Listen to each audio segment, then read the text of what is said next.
Hi there, my name's Robert Scragg. I'm the author of the Porter and Styles detective series.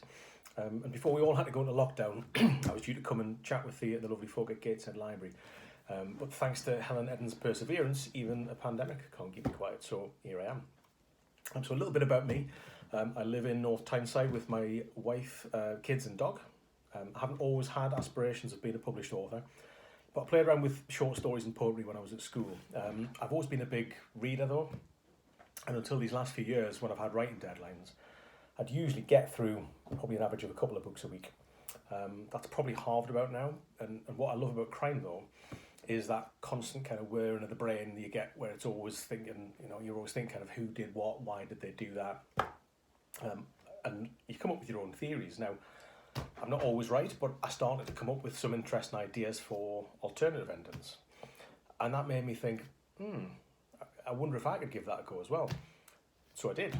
From first putting pen to paper, it probably took me around 7 years to finish the first draft of the first book. And I think another 2 years after that to get an agent and then get a publishing deal.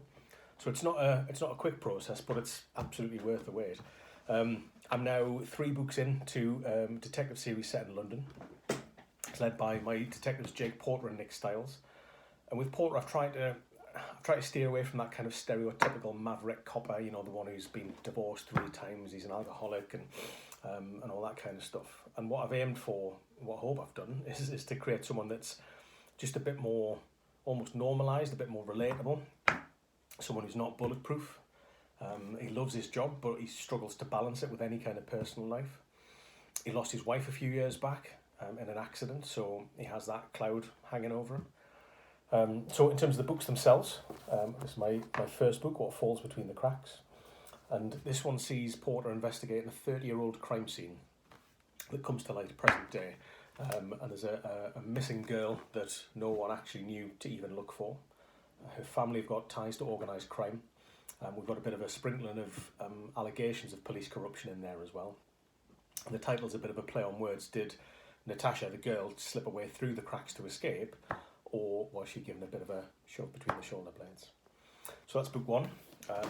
Book 2, Nothing Else Remains. This brings Porter back into contact with an old friend, Max. Now, Max is about to reconnect with a dad that he's never met. When first his father and then his girlfriend go missing in the space of 24 hours. That's Max's, not James.